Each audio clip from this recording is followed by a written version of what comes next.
সিনেমার শুরুতেই আমরা দেখতে পাই সূর্যের আলো থেকে এক ফোঁটা অংশ পৃথিবীর মাটির উপরে এসে পড়লে সেখানে এক সুন্দর সোনালী বর্ণের ফুলের সৃষ্টি হয়। এই ফুলটি কোনো সাধারণ ফুল ছিল না, এই ফুলের মধ্যে জাদুই শক্তি ছিল। সেই ফুলের সাহায্যে যে কোনো মানুষ রোগমুক্ত হতে পারত, সাথেই সেই ফুলের সাহায্যে যে কোনো মানুষ তার যৌবন বছরের পর বছর ধরে রাখতে পারত। এরপর আমরা সেখানে একটা বৃদ্ধ মহিলাকে দেখি যার নাম ছিল মাদার গোথেল। তিনি নিজের যৌবনকে ধরে রাখার জন্য সেই ফুলের জাদুই শক্তিকে ব্যবহার করত। এভাবেই কেটে যায় কয়েক শতাব্দী।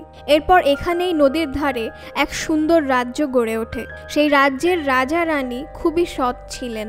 রাজ্যের সকল প্রজারা তাদের খুবই ভালোবাসত। এদিকে রানী গর্ভবতী ছিলেন, কিন্তু হঠাৎ করে তিনি অসুস্থ হয়ে পড়েন, আর কোনো চিকিৎসকই রানীকে ঠিক করতে পারছিল না।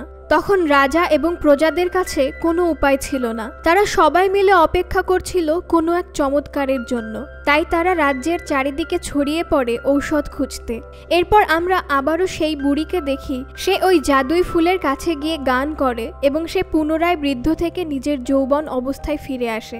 অর্থাৎ গথেল নিজের যৌবনকে ধরে রাখার জন্য কয়েক শতাব্দী ধরে সেই ফুলের ব্যবহার করে আসছিল এবং সে এই ফুলের কথা কাউকে শেয়ার করেনি। তখনই সেখানে কিছু রাজার সৈনিক চলে আসে, সেই ফুলটিকে নিয়ে রাজপ্রাসাদে চলে যায়।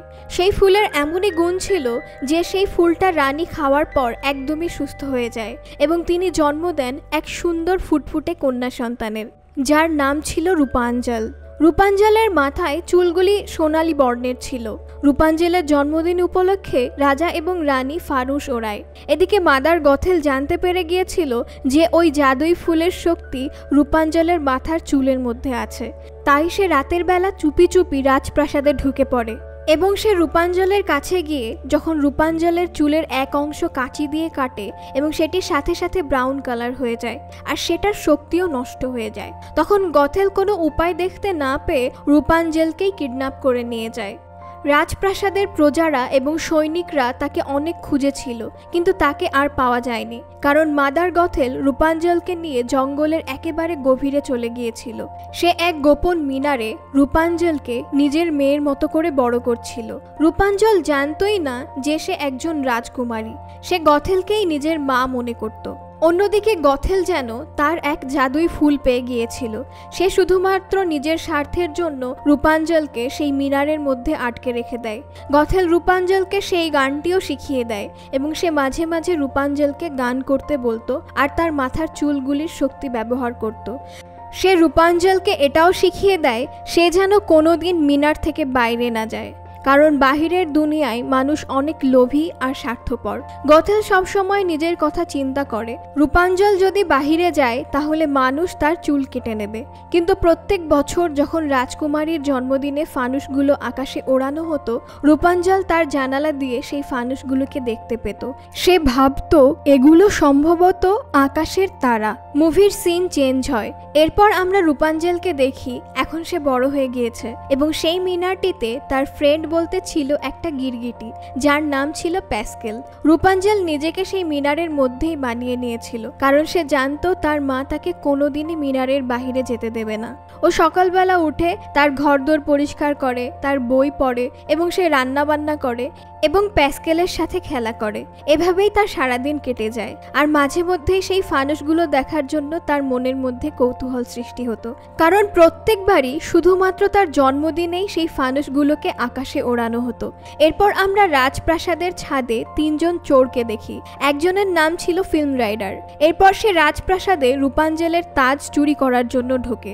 সে চুরি তো করে নেয়, কিন্তু গার্ডসরা তাকে দেখে ফেলে। এরপর সেই তিনটি চোর জঙ্গলের দিকে পালিয়ে যায়, কিন্তু রাজ্যের সৈনিকরাও তাদের পিছু নেয়। এদিকে আমরা রূপাঞ্জলকে দেখি যে পেন্টিং করতে খুব ভালোবাসতো। সে তার রুমের দেয়ালগুলিতে একে ভর্তি করে দিয়েছিল।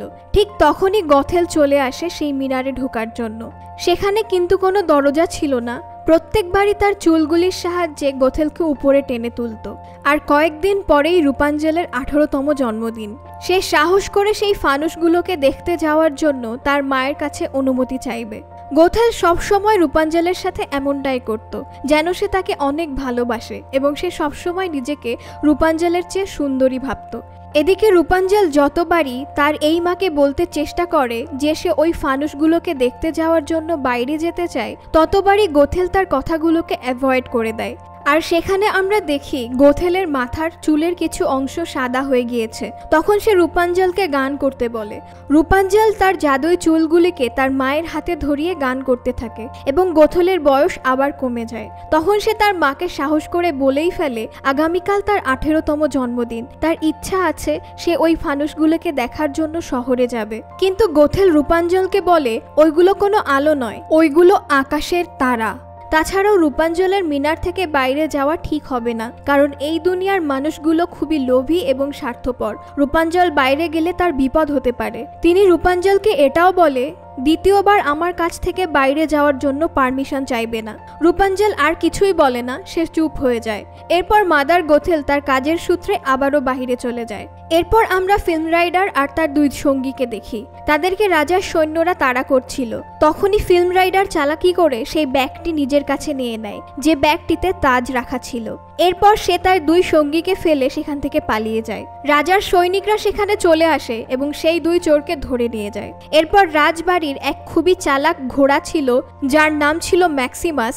তার উপর যে গার্ড ছিল, ফিল্ম রাইডার তাকে সরিয়ে নিজে ম্যাক্সিমাসের উপর চেপে বসলে ম্যাক্সিমাস বুঝতে পেরে যায় এবং সে ফিল্ম রাইডারের হাত থেকে সেই ব্যাগটি নেওয়ার চেষ্টা করে। কিন্তু তারা কিছুক্ষণ পরেই একটা উঁচু জায়গা থেকে দুজনেই নিচে পড়ে যায়। পড়ে যাওয়ার পর ম্যাক্সিমাস ফিল্ম রাইডারকে খুঁজতে থাকে। এদিকে ফিল্ম রাইডার ম্যাক্সিমাসের চোখ থেকে বাঁচার জন্য সে নিজের অজান্তেই রূপাঞ্জলের সেই মিনারের কাছে চলে আসে। তখন সে কোনো উপায় না দেখতে পেয়ে মিনারের ওপরে উঠতে শুরু করে এবং সে উপরে উঠেও যায়। কিন্তু উপরে ওঠা মাত্রই রূপাঞ্জল একটা ফ্রাই প্যান দিয়ে তার মাথায় সজোরে আঘাত করে। রূপাঞ্জল জীবনে প্রথমবারের মতো একজন পুরুষ মানুষকে দেখছে, তাই সে প্রচন্ডভাবে ভয় পেয়ে যায়। কিছুক্ষণ পর সে ফিল্ম রাইডারকে তার আলমারির ভেতরে ঢুকিয়ে রাখে। তখনই রূপাঞ্জলের চোখ যায় ফিল্ম রাইডারের ব্যাগের দিকে, যেখানে রূপাঞ্জল সে তাজটিকে দেখতে পায়। সে আয়নার সামনে সেই তাজটাকে পরে দেখছিল।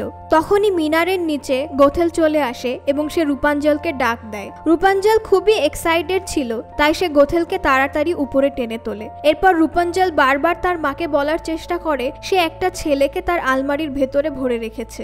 কিন্তু গোথেল ভাবে রূপাঞ্জল আবার হয়তো সেই ফানুসগুলো দেখার জন্য পারমিশন চাইবে, তাই সে রূপাঞ্জলকে কোনো কথাই বলতে দেয় না। সে রূপাঞ্জলকে চিৎকার করে বলে তুমি এই মিনার থেকে কখনোই বাইরে যাবে না। রূপাঞ্জলের মন খারাপ হয়ে যায়। তখন সে তার কথা পাল্টে দেয়। তখন সে তার মাকে বলে আমি জানি আমার জন্মদিনে আমার কি চাই, ওই রংগুলি যেগুলি তুমি আমাকে আগের বার এনে দিয়েছিলে।